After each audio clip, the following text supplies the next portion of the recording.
de la Vega. Teresa, buenas tardes. Hola Julio, ¿cómo estás? Muy buenas tardes a toda la audiencia.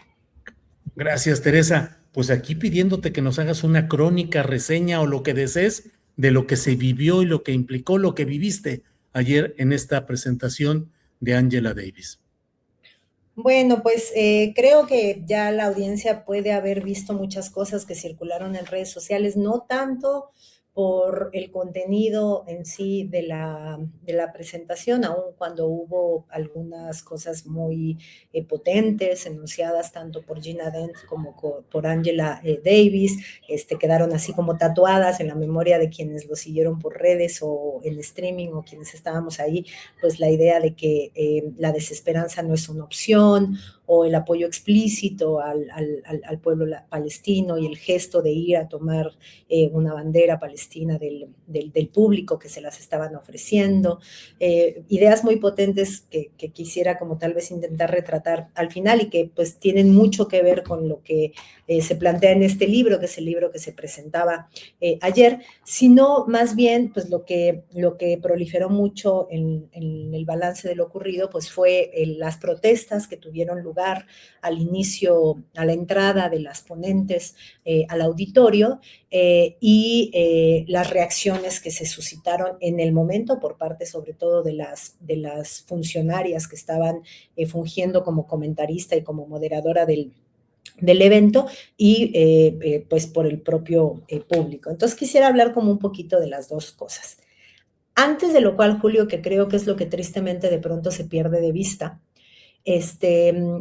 pues decir cuáles eran las causas que estaban ahí presentes. Un poquito antes de que empezara y de que llegaran las ponentes, decíamos una amiga y yo que era como un duelo, una batalla de farmear aura, pero con consignas, ¿no? O sea, como que cada quien ponía en el auditorio su consigna y a ver qué tanto pegaba su consigna en el auditorio. Y fue como una expresión bien bonita, ¿no? E incluso como de mucha autoconciencia crítica de las compañeras, sobre todo universitarias y estudiantes de distintos niveles educativos que ahí se dieron cita, ¿no? Por ejemplo, muy de atrás del auditorio, de pronto empezó a sonar una consigna muy, muy popular en las marchas feministas hoy en día, que no voy a repetir porque tiene palabras fuertes, pero que en síntesis dice que el miembro sexual masculino de un violador debería ser metido a una licuadora. Y se empezaron a gritar eso y entre el mismo auditorio decían, no, compañeras, esa consigna no, porque es punitivista, ¿no? Y entonces era muy interesante cómo antes, porque nos metieron al auditorio, además de que estábamos esperando desde 10 horas antes afuera, pero nos metieron como una hora antes al auditorio, 45 minutos, y fue así como verdaderamente como una práctica bien bonita de poner en la mesa causas, poner en el auditorio, en el grito consignas y después como ver la reacción. Y había tres grandes causas que ahí se expresaron, o más bien tres grandes luchas, porque además había un colectivo de las disidencias sexogenéricas, había un colectivo trans, había un colectivo de trabajadoras sexuales, etcétera, y todo eso se expresaba en las consignas. Entonces, a la consigna de mujeres contra la guerra, mujeres contra el capital, se contestaba con disidencias contra la guerra, disidencias contra el capital, en un experimento y un laboratorio bien bonito de muchos feminismos, ¿no? Ahí presentes. Pero había, además de esto, tres denuncias muy concretas y muy pertinentes de ser planteados en un espacio de Angela Davis. La primera, que fue la que suscitó mayor atención, es la protesta por el proceso legal que enfrenta un estudiante universitario de nombre Arturo Lugo, que desde hace mucho tiempo enfrenta un proceso legal en su contra, cuando, según los testimonios de sus compañeros activistas y compañeras activistas, en realidad él fue víctima de un ataque a la FES Acatlán, cuando la tenían tomada las compañeras del movimiento de mujeres organizadas allá por tiempos de la pandemia, y algunos compañeros que ayudaron a sostener la toma del plantel fueron objeto de una brutal agresión por parte de lo que ellos denominan un cuerpo cuasi paramilitar, es decir, no era la figura común y corriente del porro universitario a la que estamos tristemente muy habituados y que tenemos tristemente muy naturalizada, sino que era algo más, ¿no? Eran sujetos encapuchados con chalecos antibalas que fueron a hacer una intervención muy violenta, de la cual resultó incendiado un cubículo y este estudiante con lesiones por quemaduras de tercer grado. Y ese estudiante que fue víctima de esa agresión que la UNAM condenó, pero que nunca esclareció, ese estudiante fue demandado por la universidad por daños al patrimonio, como si él hubiera sido el perpetrador del incendio del que resultó quemado.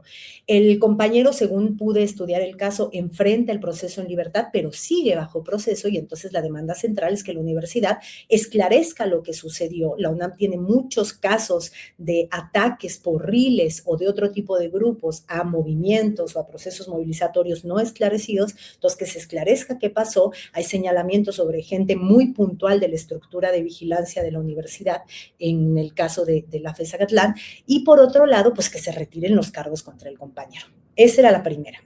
La segunda, había una compañera expresa de Santa Marta, Catitla, que venía a denunciar una cosa que yo no había escuchado en medios de comunicación, a las que creo que hay que darle cobertura, de un conjunto importante de presas que han muerto bajo custodia del Estado en los penales de Santa Marta, de Tepepan y un penal de Morelos, en circunstancias muy extrañas que deberían ser esclarecidas. En algunos casos, incluso la acusación muy grave de que se trataría de asesinatos disfrazados de suicidio por parte de pues, la colusión de autoridades penitenciarias con grupos, sobre todo de extorsión, ¿no? Entonces, ella presentó los nombres y denunció el caso de estas compañeras, exigiendo primero visibilidad, aprovechando que pues, el evento de Angela Davis la iba a generar, y por otro lado, pues exigiendo a las autoridades penitenciarias del Estado de Morelos y de la Ciudad de México actuar al respecto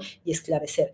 Y por otro lado, una expresión que no tomó el escenario, pero que estuvo ahí, familiares, mujeres sobre todo de presos políticos, que pues encontraron en un evento anticarcelario el mejor como escenario para hacer su protesta. Esos son los tres movimientos que se expresaron. Ante lo cual habremos de decir, no se puede siquiera plantear el debate de si era el espacio o no. Si había un espacio, era ese, ¿no? Otra cosa sería que hubiera habido una toma del escenario por activistas del cambio climático.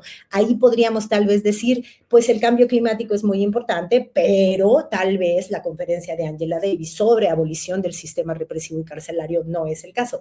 Pero una conferencia de Angela Davis y sobre abolicionismo del sistema represivo carcelario, que pone en el acento qué está pasando en las cárceles, qué pasa con una universidad que procesa penalmente a sus estudiantes y de presos políticos, pues sí, no es allí donde, ¿no? Entonces, primer punto. Ahora bien, hubo la situación que habrán visto las personas que me escuchan en redes, de que un compañero tomó como el protagonismo de la protesta. El colectivo que sostenía esa propuesta era mayoritariamente mujeres, y como suele suceder, pues el protagonismo lo acaparó un compañero, ¿no? Lo que generó mucha susceptibilidad en parte del auditorio, que seguramente está legítimamente dolido por muchas experiencias de compañeros varones que en nuestros propios espacios militantes pues nos hacen para un lado o nos roban el micrófono, pero que se alimentó de otra cosa que creo que fue muy mal puesta. Ahí, en algún momento muy desesperada, la moderadora le dijo al chavo, lo que habrán visto todes, un vato no me va a decir qué hacer, y después se sumó al grito, fuera vatos. Lo que, si ahí me preguntan, ¿fue fuera de lugar? Pues sí, porque tal vez si hubiera sido convocada una importante teórica separatista a la UNAM, pues sí es el lugar para decir fuera vatos, pero Angela Davis es históricamente una activista antiseparatista porque considera que el separatismo es una consecuencia de un feminismo no interseccional que no mira la imbricación de las opresiones, ¿no? Entonces, fue muy extraño que se intentara instalar la lógica del fuera vatos, no la crítica al protagonismo de un compañero que podía ser interpelado desde sus propias compañeras militantes, sino la idea del fuera vatos en un espacio pues que claramente tendría que perfilarse con una posición crítica hacia esas expresiones del feminismo separatista. Eso fue lo que sucedió, y además pues que esto se enunciara desde la moderación de la mesa, y desde, por lo tanto, una situación de quien estaba siendo interpelada, es decir, la estructura universitaria, pues fue como muy problemático. El evento en sí mismo fue, paradójicamente, después de eso, muy desangelado, o sea, muy desangelado en el sentido en que perdió cierto ángel por esa confusión inicial y el enfrentamiento entre algunos sectores del auditorio, ¿no? Y una muy mala gestión por parte de las funcionarias ahí presentes. Entonces estuvo muy desangelado por eso, y muy desangelado pues porque Angela Davis y Gina Dent hablaron poco tiempo.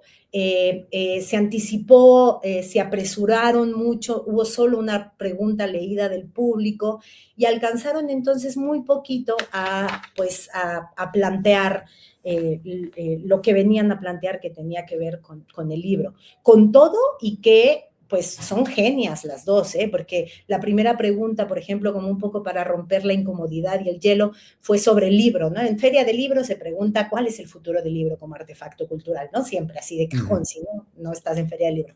Les preguntan eso y muy hábilmente las dos se lo llevan pues hablar de lo que querían hablar, ¿no? Entonces, por ejemplo, hablaron del libro en la cárcel y cómo el libro puede ser una herramienta de evasión de lo que significa estar encarcelado y por qué la lectura se vuelve un acompañante tan importante para las personas privadas de libertad en el sistema carcelario, y aprovecharon también para decir que el pueblo palestino es un pueblo lector por excelencia, no solo por los índices altísimos, atípicamente altos de alfabetización del pueblo palestino, sino también porque es una cultura muy volcada al gusto por la lectura, ¿no?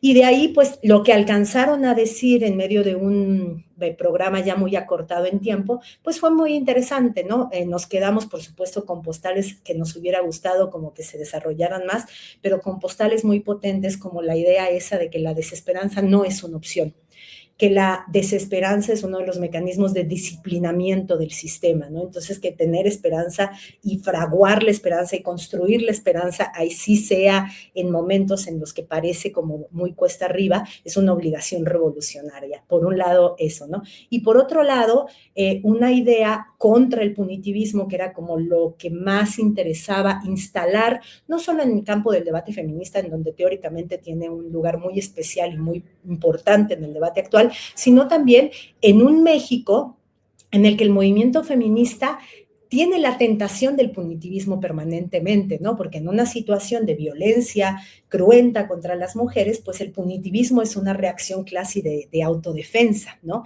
Es decir, la idea de que el castigo a mi agresor es una medida de protección mía, pues es muy casi como intuitiva, o es muy encantadora, ¿no? Y entonces, pues, Angela Davis y Gina Dent al respecto, pues dijeron cosas muy, muy interesantes, ¿no?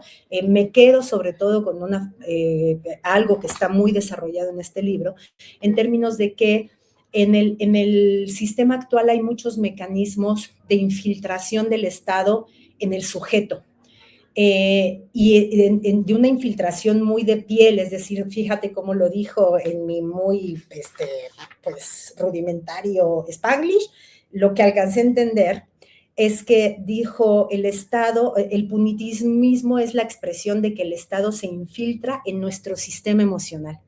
Cuando deseamos el castigo, lo que estamos haciendo es tener una respuesta emocional que parte de que los mecanismos represivos del Estado ya se infiltraron en nuestras cosas, en lo que deseamos, en lo que aspiramos, ¿no? En lo que las emociones nos invitan a desear, ¿no? Eso me pareció muy potente y creo que es una idea muy interesante para meter el debate antipunitivista, reitero, en un contexto en el que las mujeres estamos contra la pared por la situación exacerbada de violencia de género. Y la otra cosa muy interesante, con esto cierro, perdón por extenderme tanto, Julio, la otra cosa que tiene Angela Davis desde siempre, y es su toma de distancia frente a ciertas expresiones del feminismo radical, tiene que ver con que la idea de que lo personal es político, que es una idea así como bandera del feminismo desde los 60 para acá, por lo menos, ¿no? Y que asentó con mucha fuerza en el campo del feminismo radical norteamericano, no puede traducirse en que lo único político es lo personal, no puede traducirse en que descarguemos al Estado y al sistema opresión que funciona desde el poder económico, desde el poder represivo, porque estamos muy concentrados y concentradas en detectar los mecanismos de opresión patriarcales que operan a ras de piso desde nuestros compañeros, desde nuestros amigos, desde nuestras parejas afectivas, desde nuestros familiares, es decir, como más o menos en el plano horizontal, ¿no? Sin que perdamos de vista que en realidad hay mecanismos de opresión pues que vienen desde arriba y que el enemigo es ese que está en última instancia está arriba. Y en ese sentido, pues yo les recomiendo a la gente, lamentablemente no es un libro barato, pero en las librerías de la UNAM, como es coedición de la UNAM, pues estudiantes y profesores les hacen un importante descuento y se pueden, si no, organizar con un amigo, estudiante o profesor que tengan y vamos y compramos muchos con descuento. Tienen unos paralelos muy interesantes en la violencia que opera a ras de piso a nivel personal, digamos, y la comprobación de que esa violencia no es una desviación del sistema, sino que es parte del sistema político de opresión contra las mujeres, y la violencia que opera desde el Estado represor, ¿no? Entonces, pues esta invitación a que el feminismo no solo milite, que la idea de lo personal es político no termine siendo despolitizadora, en el sentido de que el feminismo deje de militar como una fuerza antisistémica, y en este caso, en el caso muy peculiar de Angela Davis, pues también decididamente anticapitalista. Y eso fue un poco más lo del contenido, que fue muy opacado, pues por todo lo otro que ocurrió. Excelente crónica, Teresa Rodríguez de la Vega Cuéllar, muchas gracias. Diste todo el contexto, todos los detalles. Muy bien, muchas gracias. Y bueno, pues ya iremos viendo qué otras reacciones, qué otros comentarios y análisis van surgiendo a partir de ayer, una fecha con muchos ángulos interesantes. Teresa, pues muchas gracias y que sigas adelante. Por el espacio. Hasta luego, Teresa.